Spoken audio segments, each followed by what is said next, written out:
You think your pain and your heartbreak are unprecedented in the history of the world. But then you read.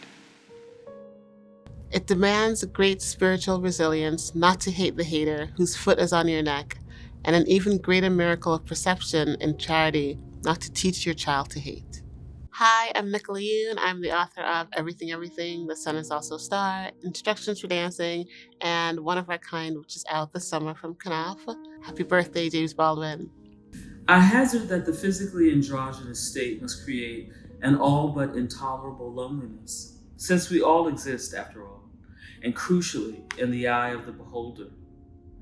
We all react to, and to whatever extent become, what that eye sees. And so we move in the vast and claustrophobic gallery of others. But once you have discerned the meaning of a label, it may seem to define you for others, but it does not have the power to define you to yourself. Happy birthday. Love takes off the masks that we fear we cannot live without and know we can't live within. Hi, I'm Ribay, the author of Everything We Never Had. James Baldwin is essential to who I am as a person and as a writer. I was first exposed to his work in college with the story Sonny's Blues, and then the play Blues for Mr. Charlie. Those stories opened up my world. They showed me the way that writing can be so beautiful and filled with drama and also grounded in reality, and also a way to understand and make sense of the world, particularly for those of us from marginalized communities. After I read those first stories from Baldwin, I went on and I read everything that he had written that I could find. And to this day, I go back to him time and time again. Many of his ideas are grounding places for me when I write, when I create, when I tell stories. Not everything that is faced can be changed, but nothing can be changed until it is faced. I committed that quote to memory and said it to myself like some kind of prayer while I was writing an essay for the New York Times Sunday magazine disclosing my status as an undocumented immigrant in this country. I kept saying to myself, if Baldwin can bare his soul on the page, if he could do that, maybe I could try. That was in 2011. I don't think I would have had the courage or the gumption to do that, and even to start an organization called Define American, if Baldwin, because of his work and through his work, hadn't defined America and American for me. I immigrated here from the Philippines on August 3rd. Baldwin was born on August 2nd, and I like to say that all these decades I've been living in Baldwin's America. And I think for so long as I write, for so long as I exist in this country, I will live in Baldwin's America. His vision of this country was so expansive, so enveloping, so humane, that it made room for an undocumented gay Filipino like me. So, happy birthday, Jimmy. Happy birthday, Mr. Baldwin. You live in me. You live in my work. You live right in this very room. Maligayang bati. Hello all, my name is Dr. Malaika Tubbs, and I am the author of The Three Mothers. In my book, I celebrate three incredible women, one of whom was the mother of the one and only James Baldwin. So today, I just want to share a little excerpt from my book, well, two short excerpts.